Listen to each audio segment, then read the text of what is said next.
Oi pessoal, tudo bem? Aqui é o Gustavo. Hoje eu vou falar sobre as primeiras lives que eu vou fazer para os pesquisadores, promovendo, né, o trabalho do Dascos no Brasil. Esse é um esforço, não só meu, mas de outras pessoas ligadas ao Daniel nos Estados Unidos. Tem outros brasileiros que também já participaram de workshops com o Daniel, né? Para promover o pensamento dos Dascos, os ensinamentos, né? Que na verdade não são do Dascos em si, mas são universais, né? E se alguém tiver alguma dúvida aqui, pode mandar um e-mail para contato pesquisadoresdaverdade.com.br.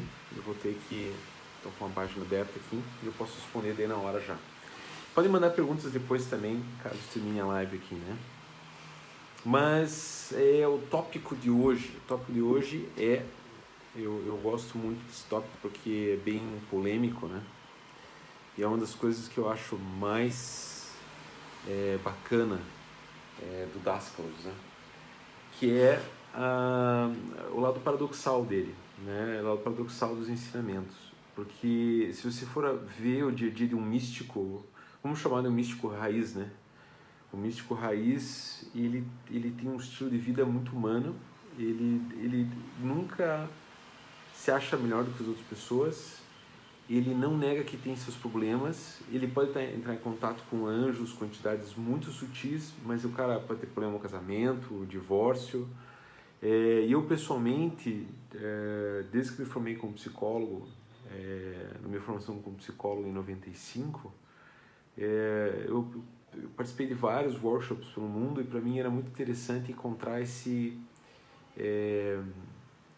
Nutella, esse raiz, né? esse místico raiz. Porque tem muitas pessoas que querem, muitas personalidades temporárias querem ser místicos, né? Querem ser especiais, querem ser bons, todos nós queremos ter um contato espiritual, né? Mas algumas pessoas começam às vezes começam a fantasiar muito em cima disso e deixam de ser humanos, ou tentam até negar o lado humano. E por isso o tópico também de hoje, que é o mundo material impede a vida espiritual. A vida material é em si só um obstáculo a você ter experiências espirituais, ou o mundo material faz parte do mundo espiritual.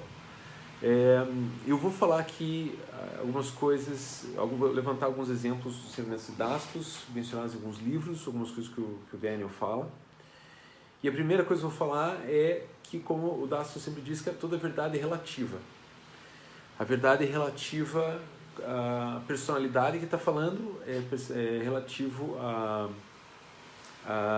ao momento que está acontecendo na face da Terra, na sociedade naquele momento, e também é relativo à evolução da pessoa que está falando. Então, por mais que eu tente me alinhar com os pesquisadores e tal, com o meu trabalho diário de oração e meditação, eu já peço desculpas se você não concordar comigo em tudo. Se você for lá e discordar, parabéns. Se você discordar, você já está fazendo a primeira premissa do Dasclos, que é: não acredite em nada porque alguém está falando. Vai lá e descubra você próprio, né? Vai lá e descubra você mesmo. E eu acho isso também outra coisa muito legal do trabalho do Dasclos, que ele sempre assim: olha, se você quer saber a verdade, procura ela, né? Tem uma frase dele numa lição da Estoa que se alguém está com fome, ele vê outra pessoa comer, não vai matar a fome dele, ele tem que comer por si próprio, né? Então, tudo que for debatido aqui hoje, você pode e deve questionar e testar e chegar à tua realidade, tua experiência direta, né? Então, tendo dito isso, né, então a primeira coisa, tem uma página do Parables, das parábolas do Dasclos, que eu vou colocar aqui no grupo. É só um trecho do livro, então não tem problema de se colocar assim publicamente, mas é um trecho onde o Dasclos comenta que houve uma interpretação errônea no Oriente, uma interpretação errônea do trabalho dos yogis, né? Quando as pessoas confundem desapego ao mundo material com negação do mundo material. São duas coisas muito diferentes, tá? Lá pela Idade Média, começou um vírus mental, um elemental coletivo que dizia que o corpo era inimigo do espírito. Foi ali que começou aquelas crenças que se pegasse chicote e ficasse se batendo, você compensar os seus pecados carnais. Foi ali que começou a separação de sexo da espiritualidade de um jeito bem radical, né? É claro que tem pano para manga aí. O Dasclos, ele é muito claro quanto a desejos descontrolados, né, o que inclui uma sexualidade descontrolada. Mas é interessante que em nenhum momento ele fale sobre você não fará sexo, você será celibatário, né? Então é interessante perceber isso. Então nesse texto de parábolas, o Dasclos é muito claro. Ele começa falando que foi interpretado erroneamente essa questão do desapego, né? Desapego é você se estar independente do mundo material, você não deixar o mundo material te controlar. Mas não significa negar o mundo material. E nessa página, que eu vou postar logo mais, o Dasclos ainda comenta que se você não consegue carregar teu próprio corpo, se você não consegue trabalhar para você se alimentar e se sustentar, você acaba sendo um problema para os outros que vão ter que cuidar de você. Então, você deve cuidar de si próprio também. Paradoxalmente, né, Cristo é muito claro, você tem que amar o próximo como a si mesmo. Também é um paradoxo, porque é si mesmo e é o próximo, né? Você tem que cuidar dos outros, porque nós somos uma união crística, né? Ao mesmo tempo, o que eu acho muito legal do Dasclos, dos pesquisadores, que eles realmente falam, o Daniel é muito claro, você primeiro começa a trabalhar a si próprio, cuida de si próprio, e depois se começa a ajudar os outros. Ele fala assim, se você não está bem consigo próprio, se você está fora de centro, para você ajudar outra pessoa é muito mais complicado. Eu acho isso muito interessante, né? Eu acho que é muito interessante essas passagens dos pesquisadores, né? Num seminário com a Aki fez uma meditação cujo ponto era: seja forte na terra, seja forte na terra. O que isso quer dizer? Expresse tua vida material também, expresse-se na terra emocionalmente, eticamente, mas seja forte, tenha saúde, né? Primeiro exercício dos pesquisadores, exercício da boa saúde. Você entra em contato, em centro e daí toca, né? E o Daniel, nos seminários dele, né, ele sempre comenta, quando vamos falar sobre desejos, ele faz sempre a diferença entre desejos descontrolados, quando o desejo te controla, quando você não é senhor do seu próprio castelo, que seriam os vícios, né, os elementais de raiva, de ofensa, de vitimização, que te arrebatam e você fica naquela pira, né? Naquela neurose, né? Ele sempre separa disso de você chegar e falar, sim, você pode desejar coisas, você pode querer coisas. O que você quer? Coloque para o universo, né? Você pode chegar, é claro que ele fala assim, deseje e daí coloque no desejo que seja feita a vossa vontade, que é o nosso eu mais profundo, que é Deus, né? Que é a nossa alma mais profunda, ela está em contato com Deus, que sabe o que é melhor para a gente. Então, desde que você coloque nas mãos da alma interior, do eu interior, né? Não tem problema nenhum em desejar. É claro que você tem que sempre estar orando e vigiando, né? Para que você não tenha, que o desejo não te controle, ganância, ter dinheiro demais, você querer ter 2 carros, né? O Daniel é muito claro que você tem que fazer introspecção. Eu realmente preciso de um apartamento maior? Eu realmente preciso de uma casa enorme? Eu realmente preciso um carro importado? Talvez você não precise disso. Talvez o estresse de você manter isso vai te tirar do centro também, né? Então agora eu vou ler aqui, enquanto não apareceu nenhuma pergunta. Deixa eu ver se alguém mandou alguma pergunta aqui já. Se alguém quiser mandar uma pergunta, pode mandar para contato@pesquisadoresdaverdade.com.br. Como não tem nenhuma pergunta ainda, eu vou comentar aqui algumas passagens muito interessantes aqui dessa polêmica, né, do espírito versus corpo material, né? Primeiro algumas histórias, né? O Marquides, num dos livros dele, fala que o Dasclos ficou muito chateado quando o amigo dele perdeu um binóculos, né? Tinha um par de binóculos lá. O Dasclos não era rico, né? Ele ganhava vida como jornalista aposentado e como pintor. Ele tinha uma vida simples, sempre que ele podia ele ajudava as pessoas até economicamente.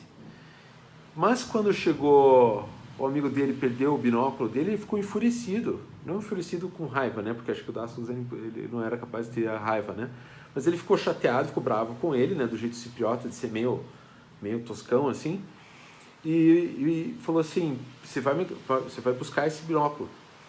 Daí o Dasclos, diz o Marquides, né? Que o Dasclos entrou em transe, saiu fora do corpo dele e pela vibração encontrou os binóculos pendurados numa árvore lá numa região do Chipre, né? Ele voltou pro corpo dele, chamou lá um amigo dele e falou assim: olha, o binóculo está em tal lugar, volte para mim.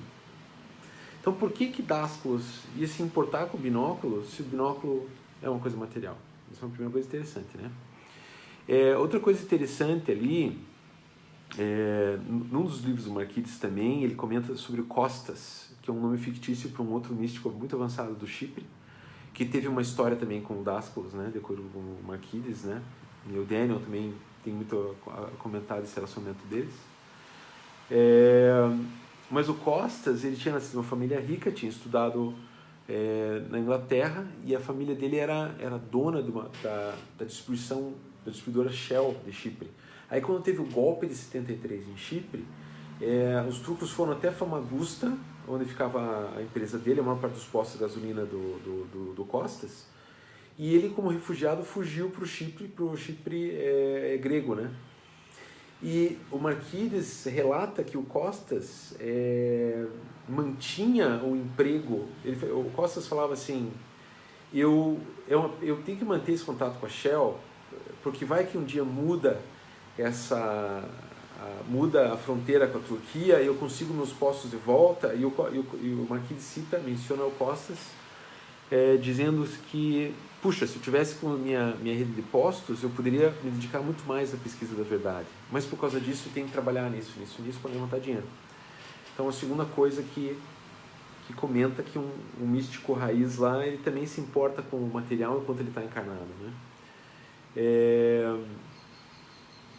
Uma outra história também muito interessante, algumas coisas isso aqui é o Dasclos, isso aí é dos ensinamentos, né?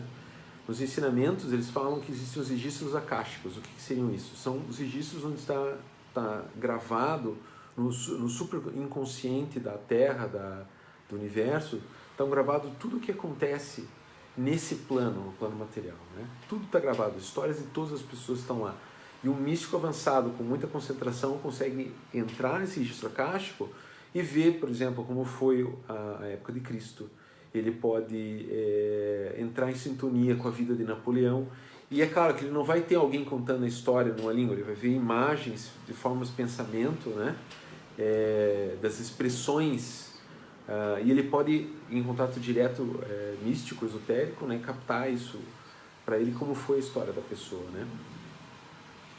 Então, uma das coisas que os ensinamentos falam se esse nível material é tão não importante, por que o universo se dá o trabalho de fazer os registros akáshicos? Esse é o argumento do Dasclos, né? Esse mundo é o primeiro, nosso mundo material é o primeiro paraíso. Ele é tão importante quanto os outros, é tão conectado quanto os outros. Ele é tão espiritual quanto os outros. E se você começar a praticar mais e ir nos seminários, né? A gente está conversando com o Daniel para em fevereiro ele vir para o Brasil. Se participar desses seminários, você percebe que a partir de ter uns exercícios um pouco mais intermediários para avançados, que dentro da meditação começa a ter algumas instruções de você monitorar a tua personalidade temporária nos mundos de separação, nessa existência material, da tua pureza, como limpar a tua personalidade temporária nesses mundos de separação. Qual que deve ser a tua atitude, se você é amoroso, se você é paciente. Ou seja, há uma conexão entre a tua personalidade temporária como ela deve lidar nesses mundos e ela poder entrar nos mundos mais altos, né? Então isso é uma outra coisa muito interessante que a gente percebe os ensinamentos, né?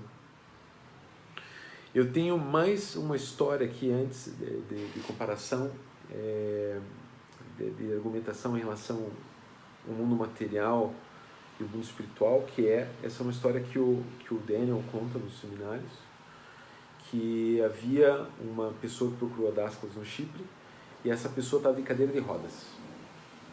Essa pessoa não conseguia caminhar. E procurou a Dascalos, e o Dascalos entrou em sintonia com ela e percebeu que o karma dela de não poder caminhar estava relacionado com o fato dela ter roubado a herança do irmão, a herança material, a herança monetária. E o Dascalos chegou para a pessoa e falou assim, olha, você pegou o dinheiro do teu irmão, você tem que devolver para ele. E daí esse senhor cadeira de rodas falava, não, e ia embora. Era um citriota, né? E parece que a cada 2, 3 semanas, 2, 3 meses, ele voltava lá e o Dascalos falava a mesma coisa. Olha, não posso fazer nada para te curar, você está em dívida, você tem uma dívida kármica, você pegou o dinheiro do teu irmão, devolva o dinheiro do teu irmão enquanto há tempo. E isso aconteceu parece que 4, 5 vezes, ele ia lá e falava a mesma coisa. Ele teve um dia que o cipriota lá finalmente falou, sabe uma coisa, está aqui, ó, tá aqui o dinheiro de volta, né, devolveu o dinheiro para o irmão dele, foi para Dascalos e falou, Dascalos, devolvi o dinheiro para o meu irmão. E diz a lenda que Dascalos falou assim, levanta-te e caminha.